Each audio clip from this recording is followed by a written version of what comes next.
Baik, Assalamualaikum warahmatullahi wabarakatuh.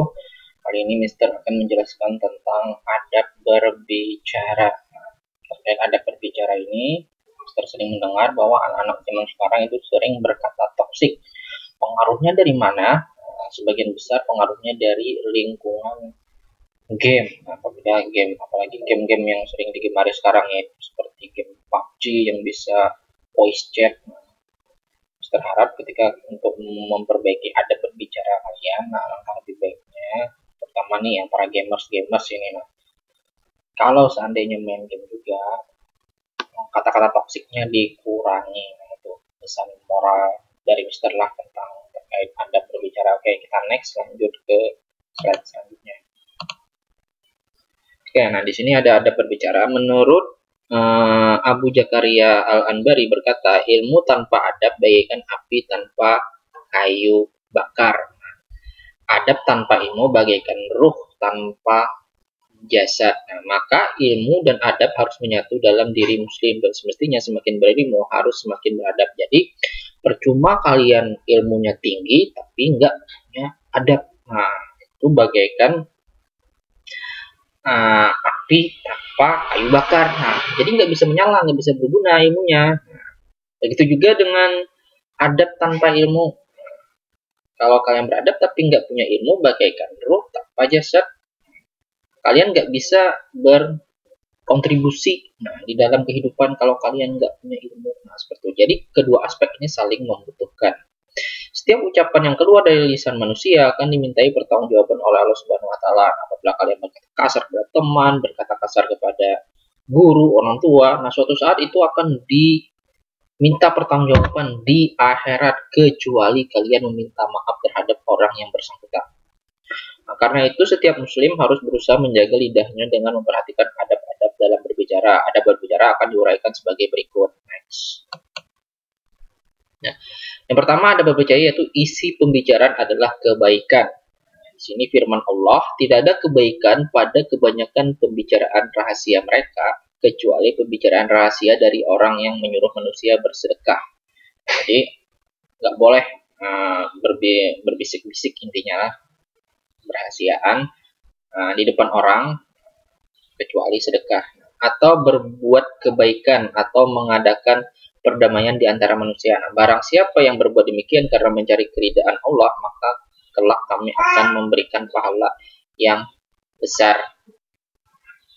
Jadi intinya jangan ada kalian berbisik-bisik di depan teman kalian, berahasiaan, kecuali dalam hal kebaikan. Contohnya seperti bersedekah, berbuat kebaikan, atau mengadakan perdamaian di antara manusia, atau mendamaikan antar manusia. Kemudian Rasulullah juga bersabda, nah yang artinya barang siapa yang beriman kepada Allah dan hari akhir, maka hendaklah berkata baik atau lebih baik diam. Nah, jadi kalian itu lebih baik orang yang diam daripada orang-orang yang berkata toksik atau kasar. Jadi kalau kalian pengen berkata kasar, mending diam daripada kalian mencurahkan kata-kata kasar atau mengumpatkan kata-kata kasar kepada orang lain. Mending diam. Nah, gitu. Jadi intinya kalau tidak mampu berkata baik, mending diam. Nah, yang kedua yaitu berusaha untuk berbicara yang jelas dan ringkas.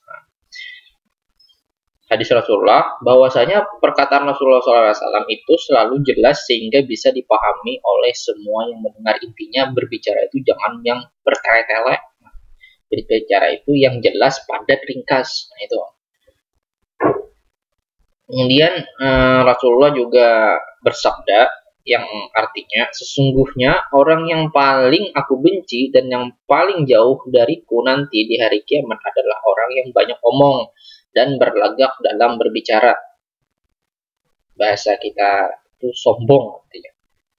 Maka dikatakan, wahai Rasulullah, kami telah mengetahui arti atas at-tar sarum dan mutasyadikun. Lalu apa makna al-mutafaihikun? Maka jawaban Nabi SAW, orang-orang yang sombong. Nah, jadi itu orang-orang yang sombong tadi. Berkata-kata berlebihan, bersombong-sombong, aku punya ini, aku punya ini. Nggak boleh itu. Memamer-mamerkan, mengata-ngatakan hal-hal yang tidak penting demi kesombongannya. Nah, itu tolong dihindari. Nah, yang ketiga yaitu berusaha menekankan kata-kata yang penting saat diperlukan. Diriwayatkan dari Anas radhiyallahu anhu bahwa Rasulullah SAW bersabda yang artinya Nabi SAW jika berbicara maka beliau mengulanginya 3 kali sehingga semua yang mendengarkannya menjadi paham. Dan riwayat dari Aisyah radhiyallahu anhu bahwa ucapan Rasulullah adalah ucapan yang jelas sehingga dapat dipahami oleh pendengarnya. Jadi intinya di sini kalian kalau mau berbicara maka usahakan berkata-kata itu jelas, jangan kayak orang kumur-kumur. Nah, berbicara itu. Nah, ini membantu kalian dalam public speaking atau berbicara di depan umum nanti. Nah, itu mungkin itu saja penjelasan dari slide 1 sampai slide 5. Semoga bisa dipahami. Nah, sebagai absen kalian untuk mengetahui bahwa kalian mendengarkan penjelasan dari Mister ini, silahkan kalian komen nama lengkap kalian di kolom komentar YouTube ya. Oke, Mister akhiri bertemu penjelasan kali ini. Saya hilap mohon maaf. Bisa adanya ada pertanyaan, silahkan juga komen di kolom komentar YouTube-nya. Insya Allah akan Mister balas. Wassalamualaikum warahmatullahi wabarakatuh.